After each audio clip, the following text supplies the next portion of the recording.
The Renewed Hope Initiative is a Nigerian social investment program spearheaded by First Lady Senator Oluremi Tinubu.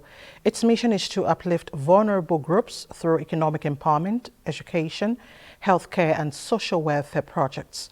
Established in 2023 as part of President Bola Ahmed Tinubu's broader Renewed Hope agenda, it is dedicated to improving lives across Nigeria's 36 states and the Federal Capital Territory, with special focus on women, youth, persons living with disabilities, the elderly, farmers, and other targeted groups.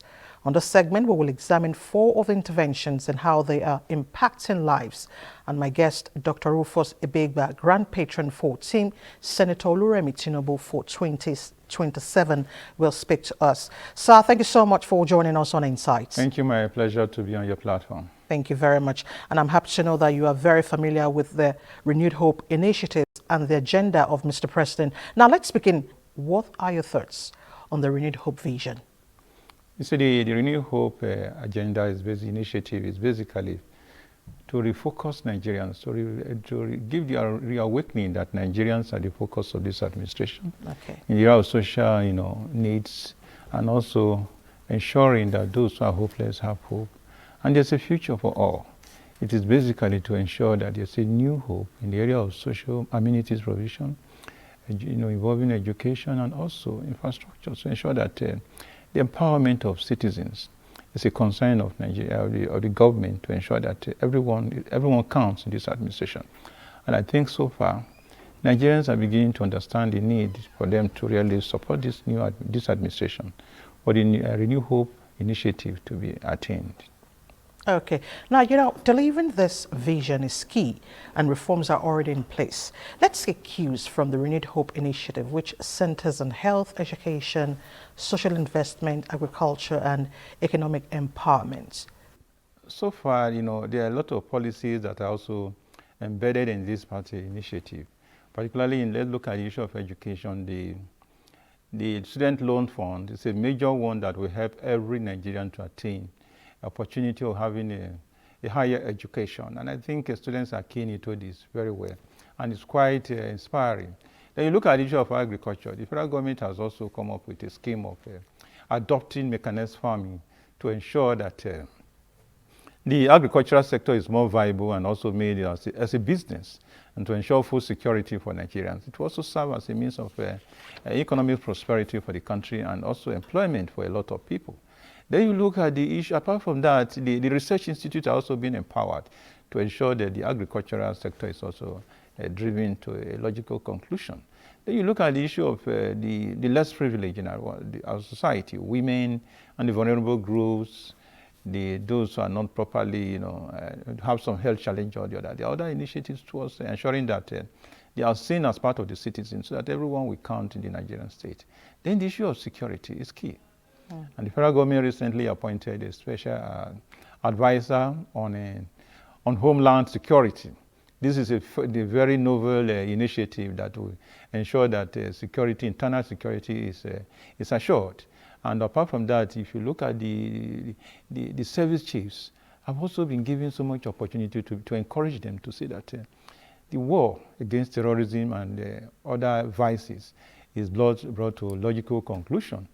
Then you usually look at the issue of infrastructure, which also contributes to economic system. And I think government is not doing badly. The issue of road, you have the road from Calabar to Lagos, which the government is saying going to be another major economic boost.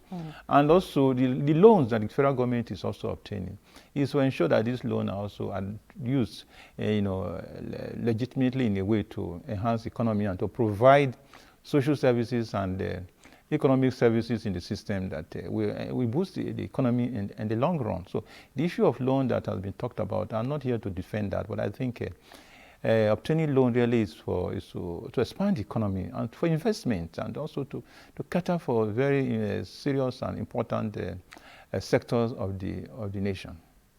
Okay. In all of this, which would you say is more important? I can say the most important, I will look at the issue of security, okay, the issue of health, And education, they are also very, very critical. And also the issue of food security in the agricultural sector, because we must combine all this together. We cannot say we just need only security. If there's security, people will be able to farm in the areas that are currently being dislodged. Farmers will now go back to the farm. And apart from that, everybody can invest and be sure that, look, my investment is secured and I can also move freely, my life is safe. And people will also, the productivity will also be enhanced, because there's enough security for people to go to work and to do what they need to do. So security is very important, health is very important, education is very important, agriculture is also important. I also want to address the issue of infrastructure, not just the road alone. We also look at the issue of power. It's very critical to the economy. Power must be addressed, because the issue of power is very critical to all sectors. Of course. Now, how do we leverage these interventions for stability and sustained progress? Yes, the leverage on this is, consistency. It's very important that these various initiatives are sustained. How do you sustain this? The people must be involved.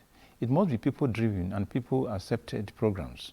So if the people have accepted this program, you must also key them into the system to monitor, to ensure that what they have been assigned to do, they are done. So it's very, very important. Also monitoring and the evaluation of this process is very key. Okay. Now, talking about continuity, your platform for the First Lady, how do you intend to drive grassroots support mobilization for these interventions to thrive? You see, the grassroots, what the grassroots need is economic sustenance. Okay. And if you look at this Renew Hope agenda, it is a lot of initiative towards, economic prosperity of the people, the grassroots. And that is what the people need, empowerment, providing them with the basic, tools for them to be able to earn their living. And with that, I think the people will feel that, look, I'm part of the beneficiary to this government program. And as such, they will be more committed and also show some level of patriotism and say, look, this government has done well for me. It has provided me a means of livelihood to be able to take care of my children, to go to school, and to be able to afford medical bills. And also, the government is also looking at the issue of health insurance. And I think with this, it is not only restricted to government workers now, but it's restricted to everybody, private sector and citizens. I think these are major, steps the government is taking. And one other thing I also want to suggest that for us to really have a permanent health system, there's need to establish very high-tech medical, hospitals, high-tech hospitals in all the senatorial districts in this country. So if we're even going to contract this to experts to manage for some time so that we can have this sector, it's very, very key, because we cannot keep on going abroad for medical. But I think governments have such initiative already on ground, and I think those who are driving the process need to also show some level of patriotism, commitment, and also gratitude to government that they have been given opportunity to drive this sector. Okay, I'm glad you mentioned health, because health is one of the pillars of the initiative. But really, if you look at the WHO target for 2030, do you see us with this initiative meeting this target before 2030? We have maternal health, we have several reducing the prevalence of HIV and AIDS, many of them ending malaria. Do you see us meeting this target before 2030 with such initiative by the First Lady? I think this is achievable, and I think Nigeria has also put in place the issue of HIV/AIDS. It has actually reduced drastically the issue of malaria. There's even malaria vaccines right now. So I think it's achievable. Just we need to do this commitment. Just when you talk about government, a government institution that is being driven by people providing various services and actions. So the people who drive this sector must show commitment. Government must put in place method to evaluate their performance and also achieving what we have on ground to achieve. It's very much achievable. You see, over time, governments do some basic, not just basic, some very wonderful, take wonderful actions that the people are not aware of. Okay. So we have used that platform as a means of enlightening Nigerians what the government is doing, and the hope that Nigerians should expect a better future. You look at the issue of, I've talked about some of the achievements that the government are putting under this initiative. You look about the health sector, look at education, look at effort is being made in the security, even though it looks as if we are running one spot, but the issue of security, we are definitely going to achieve something. Then you also look at the issue of, the economy that's been driven, and also look at the issue of agricultural sector. We need to tell Nigerians through this platform that this is what government is doing, and we need another thing again, we need President Bola Ahmed Tinubu to also get a second term so that he will be able to complete this agenda and put a system whereby this is sustainable, remain in this country for future government to also to embrace, because government is continuing. But I think there's no doubt there are measures that have been put in place for sustainability. You see, Nigeria has been a crawling country over the years. And every administration that comes in trying to do one or two things. And I can tell you, this administration, let me say this president has been the one that has shown some level of boldness to take some major steps in the area of, you're talking about petroleum subsidy removal.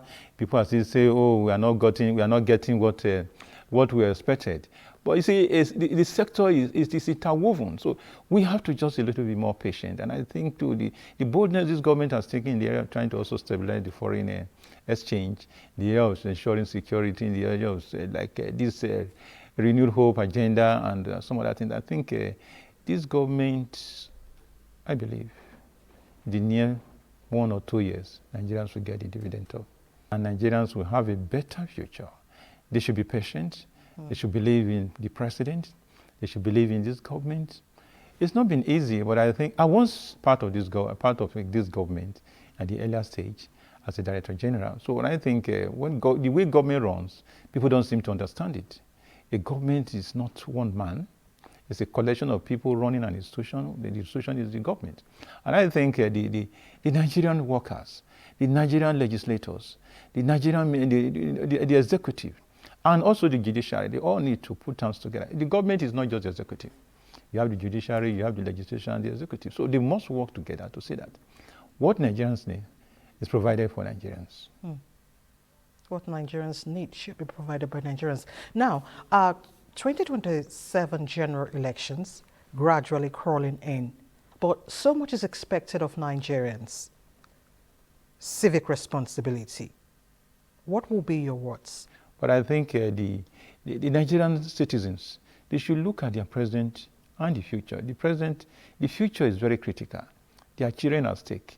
We are in a common basket. Okay. So everyone must work hard to see that we have good leaders, because the much of the problem we have in this country over the years is the issue of leadership failure.